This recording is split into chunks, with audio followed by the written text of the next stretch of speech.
Ô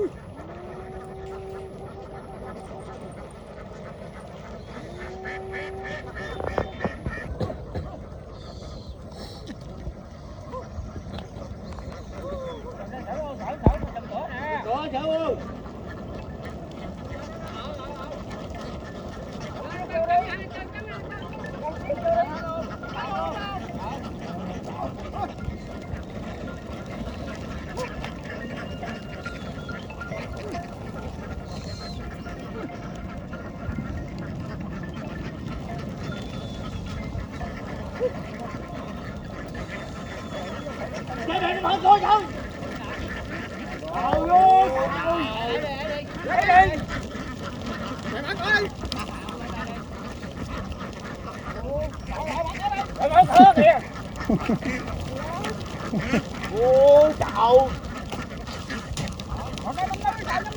Lên luôn được rồi. Chào tao lưới đủ. Đi. Vô đi. Vô cái đầu sợ. Bỏ mày dính với cái lưng.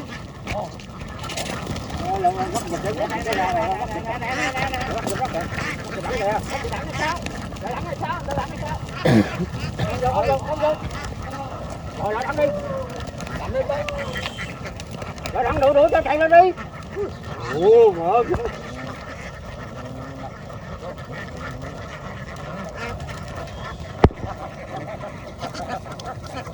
Ê, mở chạy lại con túi đó, còn trong con túi nó đi không gì nè. Để được cho đi. Lỡ sắt cây là trời. Trong con túi á.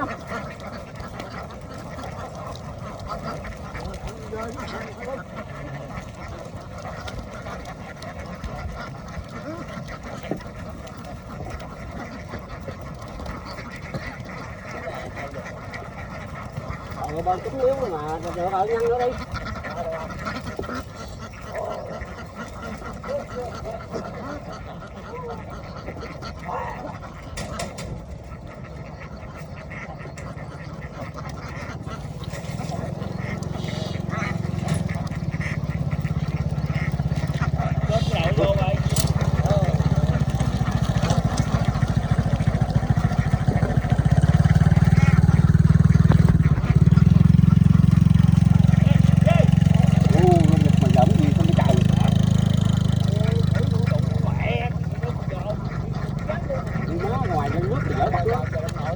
Vậy đập cái trước cho tung lên vậy.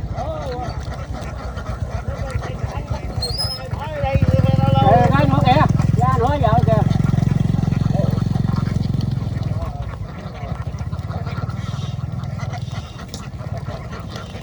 Đây mập.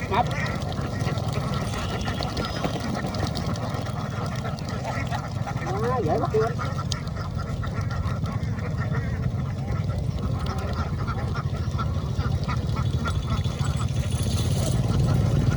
Đớp vào đó vô đầu cục đó, đớp cục hang ra đó.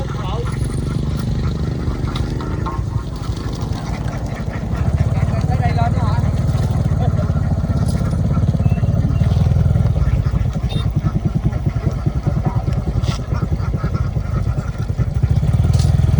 Được không? Một con mạnh kìa.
Nó ngừng rồi đó, nó xuống rồi đó.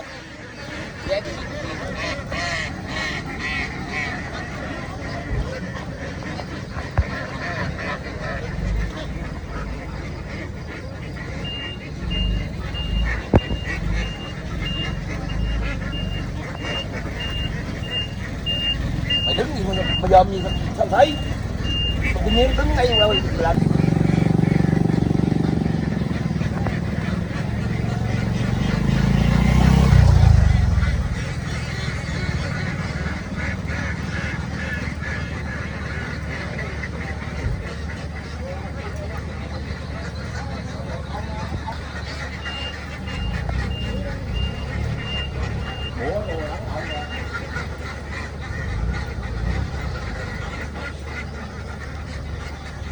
Nó không hết rồi.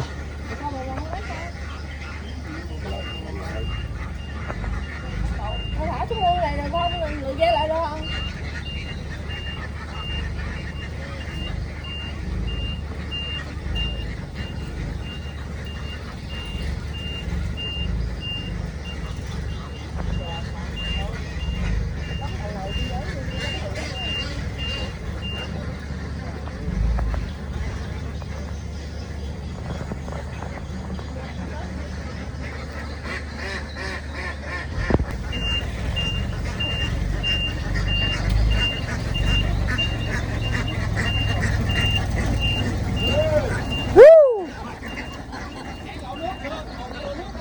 Cầu ngay lúc nước rồi.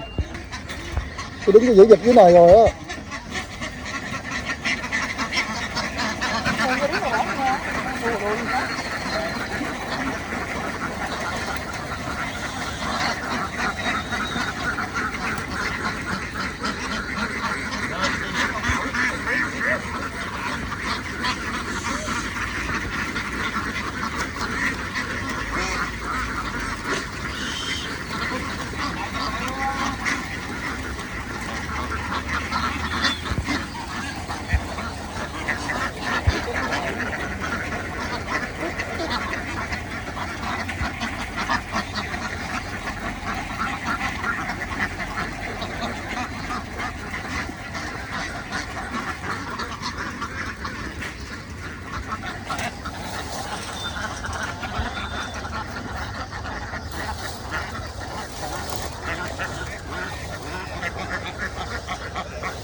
Quá thúi. Được, qua đi.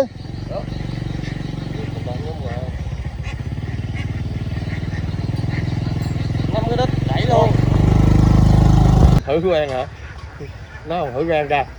Kinh khỉnh song sẵn.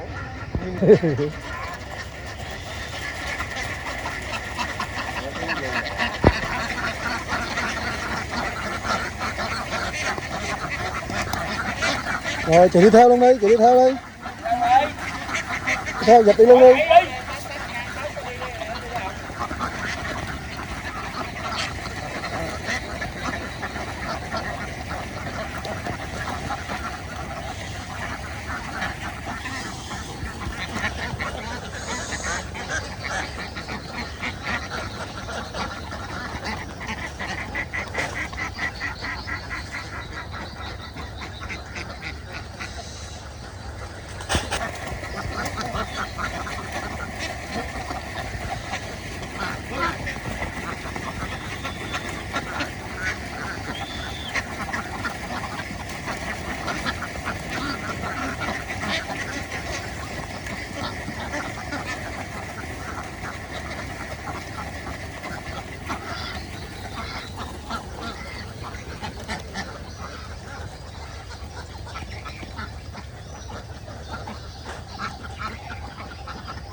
Con rơm nữa rồi. Ma tao đẹp. Quan trọng Ma là có thấy mặt nó được không mà. Trời ma mà đồ đẹp đấy à. bây giờ Đi tao cẩu ơi, giờ đi quay cái trời. giờ hiện tại mà Thời tới rồi đứng nó quay hoài. Chưa đủ giờ. Đi theo một chút nè. Không 10 cho đủ phút. Đủ lại hả? Đủ. Chạy rồi coi cha, chạy rồi coi sắp gì coi.